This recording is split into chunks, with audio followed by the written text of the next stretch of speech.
Hi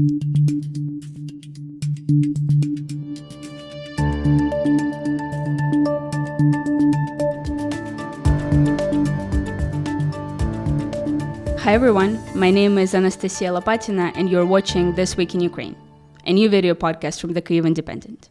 Every week, I sit down with one of my newsroom colleagues to discuss some of Ukraine's most pressing issues. And today, we're looking into Russian war crimes in Ukraine and beyond, a topic that many find simply too shocking to unpack, but also one that has history, patterns, and explanations behind it. So, to discuss Russia's culture of violence within the military, I'm joined by Danylo Mokryk, a reporter who recently joined the Kyiv Independent as a part of a newly created war investigations unit. Along with two other journalists, he investigates Russian war crimes in Ukraine. Danylo, welcome to the show. Thanks for having me.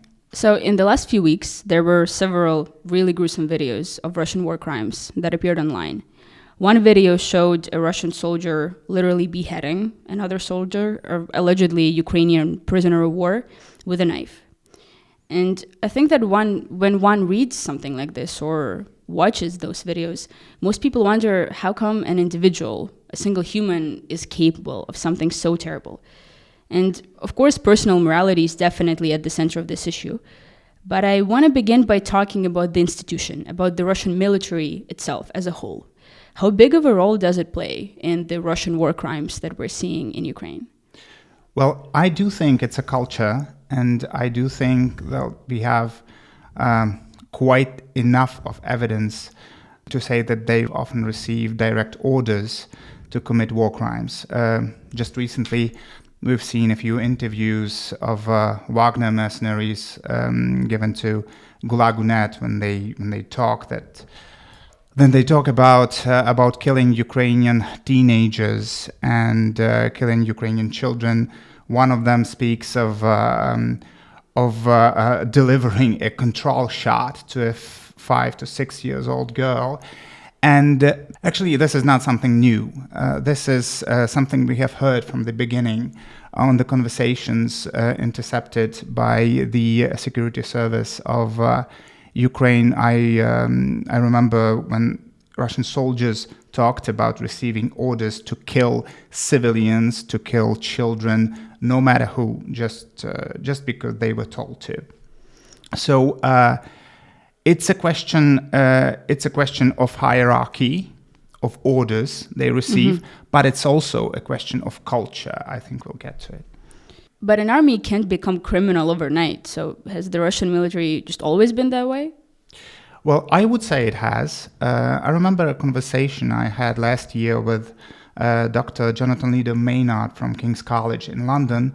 We have talked about the crimes against humanity and atrocity crimes and genocide. And he pointed a very important thing to me that, there is this common misconception that when there is war, then civilians are always massively dying, are always targeted, which is not always true. Actually, only 1/3 of wars lead to mass killings of civilians, of children, and so on. So, knowing this and keeping this in mind, we can say that we already see something specific to the Russian army. If we look at how the Russian army waged wars in the modern times, we can go as far back as Chechnya, First Chechnya War, Second Chechnya War. There's been a lot of atrocities and a lot of mass killings in that time. Just to point some important ones out, the Semashki massacre in 1995, at least 300 civilians were tortured, raped, and killed in a Chechen village. Then, second Chechnya War, there was the Novye Aldi massacre in February year 2000. Also a cleansing operation, and several dozen civilians were just murdered. It's important to point out that international NGOs and human rights organizations talked about it. And the UN at the time turned a blind eye to it. And there's a very strong passage about it in one of Anna Politkovskaya's books about Second Chechen War, when she describes how the then Secretary General of the UN, Kofi Annan, just completely disregarded the information about Russian atrocities.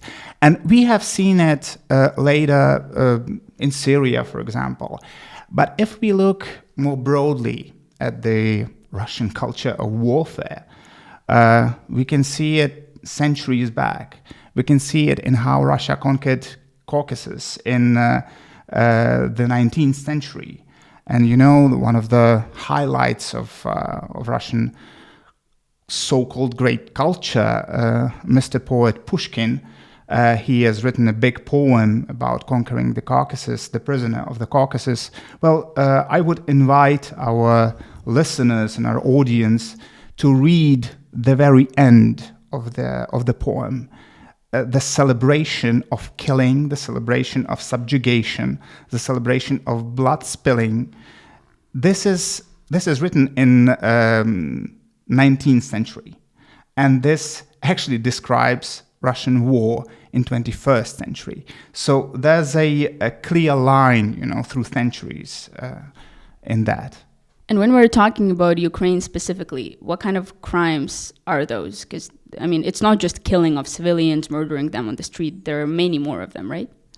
Well, we can say that it's all over the spectrum, actually. It covers the spectrum. It's war crimes, it's crimes against humanity, it's atrocity crimes, and we do have acts of genocide. And it's quite obvious to, I would say, anyone who looks closely at it.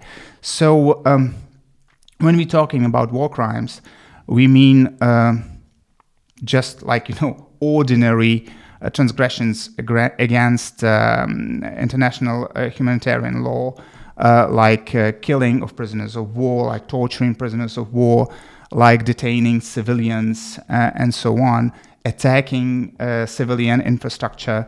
When we're talking about more systematic things like crimes against humanity or atrocity crimes, well, some episodes in occupied territories like mass detentions of people, mass torturings of people, filtrations, deportations of children. And if we are looking beyond the acts themselves, we are trying to understand the reasoning behind it, the intent behind it. We see genocide. So it's a pyramid, if you want. We have really all there is described in the international law. And then there's also the attack on religious sites and cultural institutions. Maybe not something people typically associate with war crimes, but are they also war crimes? They are obviously crimes. They are obviously crimes committed in the context of war, but whether they qualify as war crimes as such, it remains to be seen. And it's to the prosecutors and to the judges and to the international law to see. So I think that's debatable. And I see why this, remains somehow in the background, because when we are talking about the loss of human life and human suffering, objects remain somewhere in the background. But it's an important issue, because Ukraine is losing part of its national identity too, because culture is part of what we are. And it can be regarded to a certain extent, more in a philosophical way than in a legal way, maybe, as part of genocide too. And we've already lost so much, right, Yeah. over the decades. So do we know how many war crimes have been committed? Is there a good estimate? Well, as of mid-April, the Prosecutor's General Office of Ukraine indicates a number as high as 80,000 criminal proceedings. So it's quite a lot, but the number is very likely, the actual number of war crimes is very likely to be much higher, because there are a lot of things happening in the occupied territories or territories where the Ukrainian law enforcement does not have access to. So the figure might easily cross like 100,000. So it's still an uncertain area, but even the official number of 80,000 criminal proceedings is, well, a lot. So I mentioned in the beginning those brutal videos of public executions, public beheadings of Ukrainian soldiers. Those videos appear once in a while online, not very often. But do we know how actually widespread that kind of crime is? Again, hard to say. What we know is that not all of the videos that exist do actually make it online. Quite recently, the Ukrainian ombudsman, Dmytro Lubinets, was talking about it in an interview, and he said that his office had received dozens of videos like that, very likely actually capturing the killings or torturings of Ukrainian prisoners of war. So we know there's a lot of that. We know that, again, there is a culture of torture in the Russian army. And again, if you listen back to the intercepted conversations of Russian soldiers from last year, from last spring, last summer, they discuss it openly. Right. And they discuss it in detail. Yeah. So again, it's a method.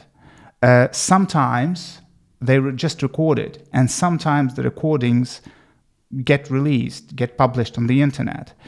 But it's a small part of what actually happens. That's what we need to remember always. A video is just one case, but it's a culture. And what are they trying to achieve by doing this?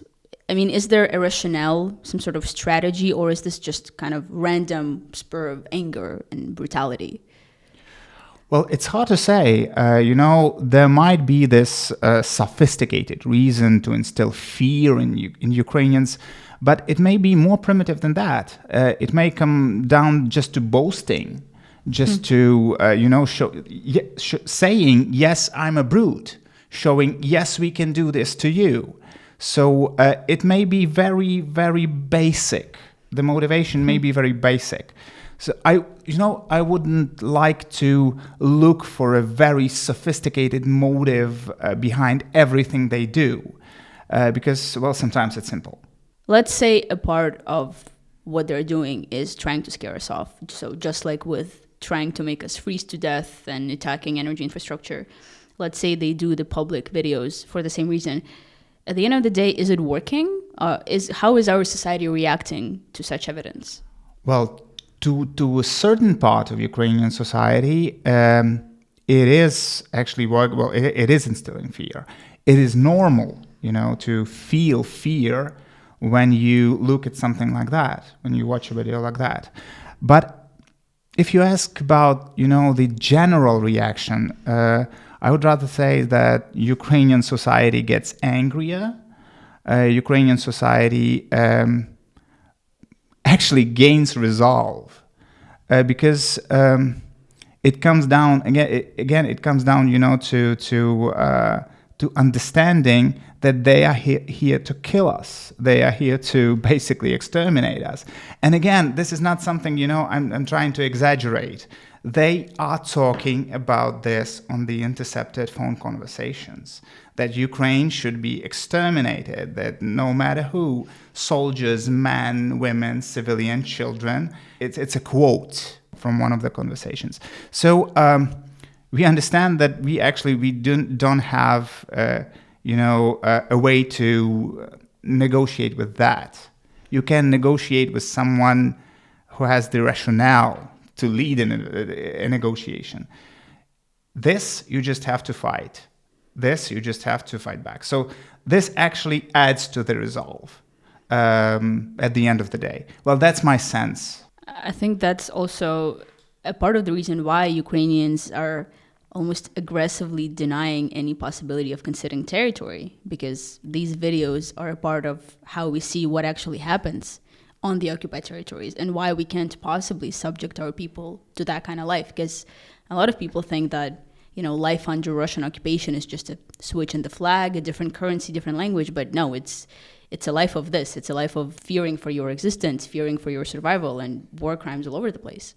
Well, yeah, and we have seen this occupation terror wherever Russia actually managed to control a territory. We have seen Bucha, we have seen Irpin, we have seen Kherson, we have seen Izium, we have seen, well, all over the place. It was always the same policy, if you will. Occupation goes with terror.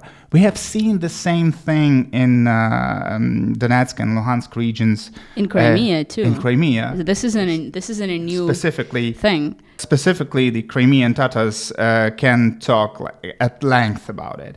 So Donetsk and Luhansk regions in 2014, 2015, still the same story. Tortures, the basements. The disappearances. Yes. Well, I can just recommend the book by Stanislav Aseyev about one of the detention centers in Donetsk, which describes it, well, in great detail, actually. So it's Russian policy again. And this we have seen too. We have seen this in Georgia. There's actually a decision by the European Court of Human Rights concerning the illegal detentions and inhumane treatment of civilian prisoners on the occupied part of Georgia. So it's part of the culture. And there's no way you can negotiate about leaving people, subjecting people to this kind of life. This is not about, square meters or square kilometers. This is about people who live there. So I can't even fathom how you can suggest leaving people there under such conditions. It's deeply immoral to me as a human being, not as a journalist here, not as a reporter, but simply as a human being. And so how is Ukraine investigating these war crimes? So there are actually different, I would say, proceedings. Most of them are investigated under the Ukrainian Penal Code by Ukrainian law enforcement. So when we are talking about the 80,000 criminal proceedings, we are talking about criminal proceedings under the Ukrainian Penal Code. There were actually even some court decisions, some verdicts. Another plane is collaboration with the international institutions like the International Criminal Court. There are talks about creating a special tribunal for the crimes committed in the context of the Russian-Ukrainian war.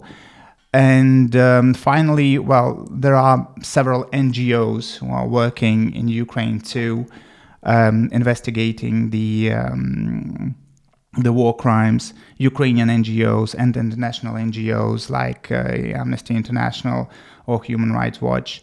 But the thing with them is that they are, mostly what they are doing is just talking to people, just, collecting witness testimonies. And this is, well, to be honest, this is not serious. So it's really not enough to investigate. So a lot of those reports by NGOs are just, well, interviews, not corroborated by anything else. You mentioned the International Criminal Court. So I assume the international community is trying to get involved here. They're playing a big role, don't they? They do. It's hard again to, bring Russia to justice under the international law because Russia basically disregards the international legal architecture.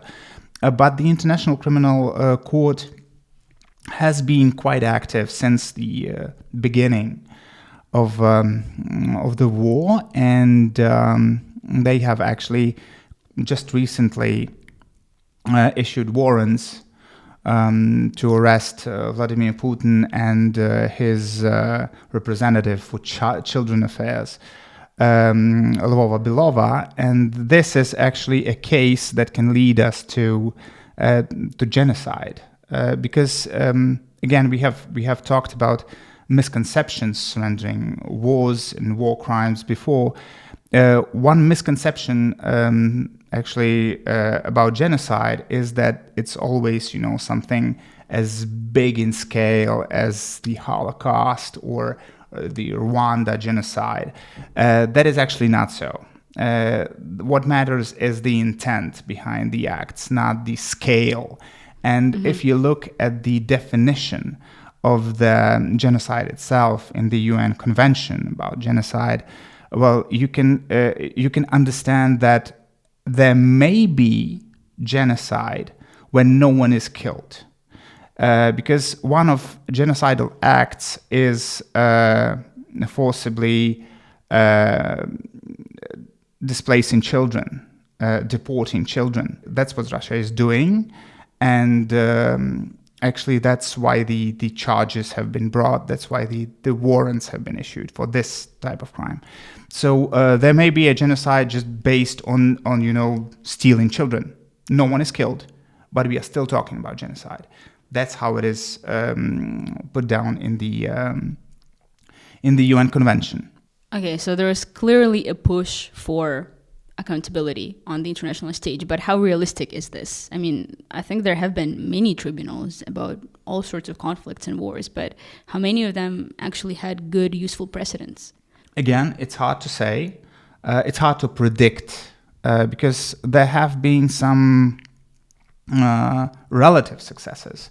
The Nuremberg trials were a relative success. Of course. A special tribunal for Yugoslavia was even a more relative success. There have been some good cases for Rwanda, specifically in the International Criminal Court, but there have been failures. And one of the failures, those that comes to mind directly is the case of Omar al-Bashir, the ex-president of Sudan. The International Criminal Court has a lot of cases concerning Darfur, concerning the war in Sudan, and Omar al-Bashir has up to 10 charges of war crimes, 3 of them for genocide. And he, even after he has lost power in Sudan, he still remains there. The authorities do not give him to the International Criminal Court. So, just to, the analogy with Putin might be here very direct because, the guy is there, the guy has lost power, the guy is wanted by the International Criminal Court, but still Sudan doesn't give him away. There's this danger too. So the important thing to understand is that the authority of the International Criminal Court is not absolute, and they have no means to force a country to give away their citizens. So at the end of the day, there has to be a revolution in Russia. There has to be a collapse of the regime. Someone completely different, radically different, has to come to power to do something like that. I would say it like this. There needs to be a reason for Russia, as a country, as a government, as a people, to give Putin to the International Criminal Court. So they have to find it in their own best interest. Without it, it will not happen. Have any Russian soldiers been criminally charged yet in Ukraine? Well, 24 of them have already been sentenced, actually. A part of them was sentenced in absentia, but 10 of them were present for the trials. The first one was Vadim Sheshimarov, the 21-year-old Russian soldier. He was sentenced for killing a Ukrainian civilian, just shooting a Ukrainian civilian on the street. And the thing to understand here is that even those Russian soldiers who are sentenced, they can then be exchanged, and they do get exchanged for Ukrainian soldiers to bring back Ukrainian prisoners. So it's very much, I would say, light justice, because, the punishment is not really there. And this is the important thing we need to keep in mind, that just a judgment, just a sentencing with no real punishment means no justice. And when we're talking actually about all the criminal proceedings in Ukraine and in the context of the international legal architecture, we must also understand that it must not take forever. Because, there's this saying that justice delayed is justice denied. So if it takes forever, it's good for history, but it's bad for accountability.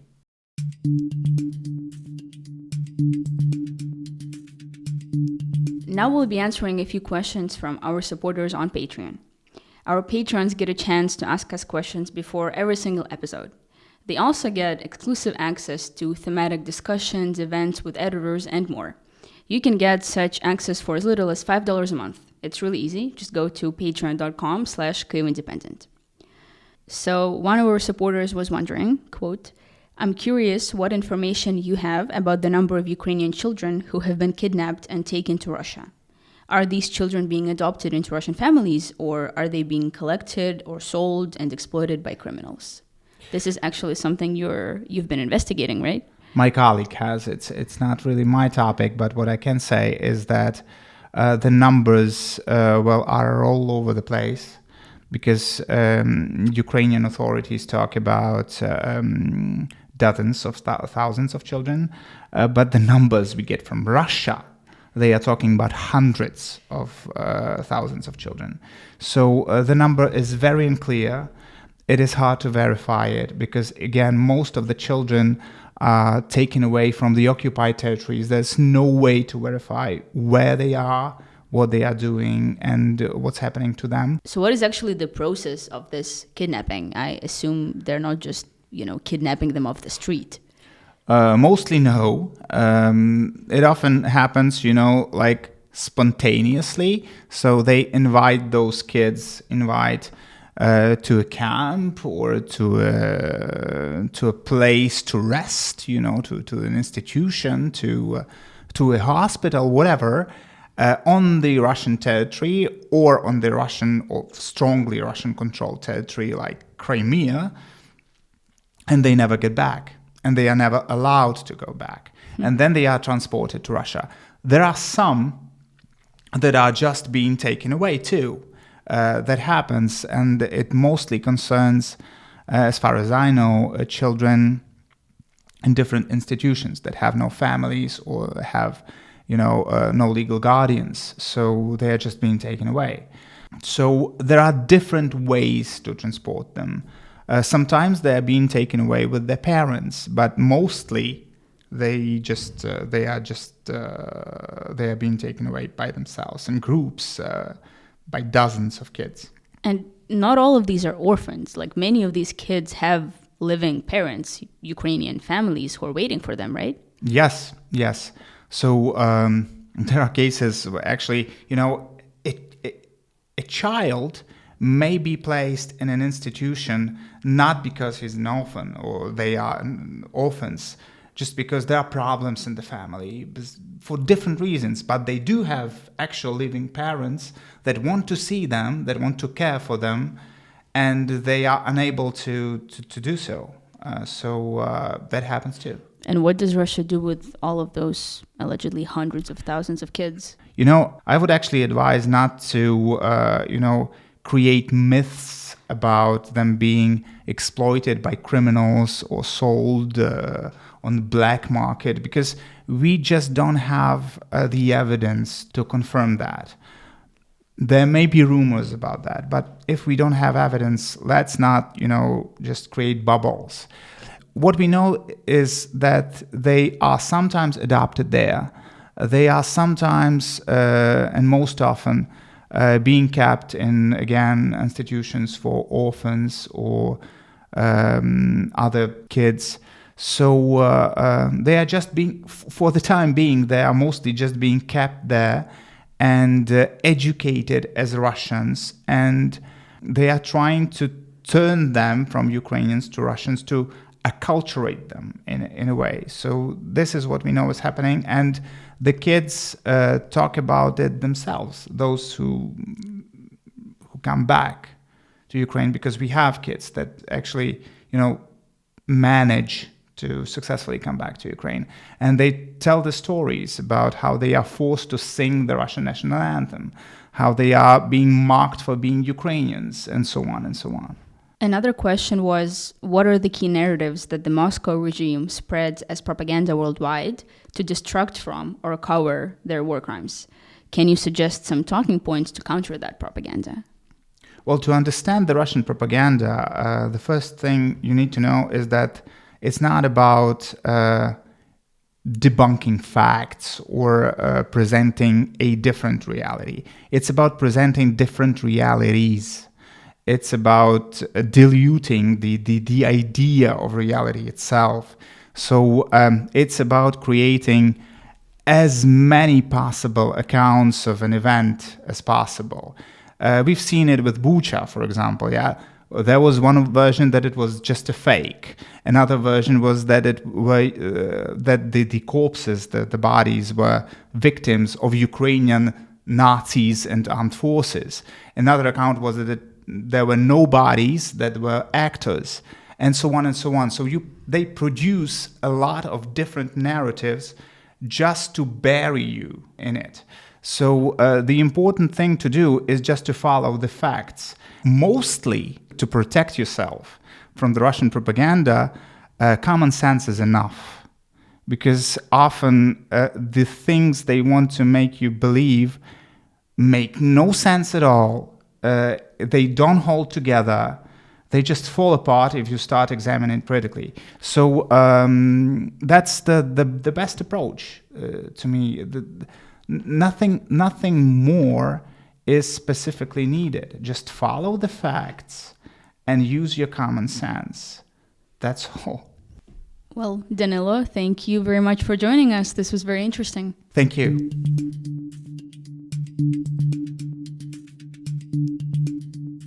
Also this week, Slovak Defense Ministry confirmed that 13 MiG-29 jets have already been transferred to Ukraine. European Union Foreign Policy Chief Joseph Borrell said that Russia is once again blocking 50 ships with urgently needed grain in the Black Sea. And Belarusian dictator Alexander Lukashenko held a meeting with Denis Pushilin, the leader of Russia's proxy administration in occupied territories of Donetsk Oblast, allegedly to discuss humanitarian aid. Ukraine responded by recalling its ambassador to Belarus. You can find our show on YouTube and all audio platforms every Friday morning. If you liked this episode, please subscribe to us and like our content wherever you're listening to this podcast. Please consider supporting us on Patreon at patreon.com/Kyiv Independent and follow us on Instagram, Facebook, and Twitter. We'll be back next week. Thank you for watching.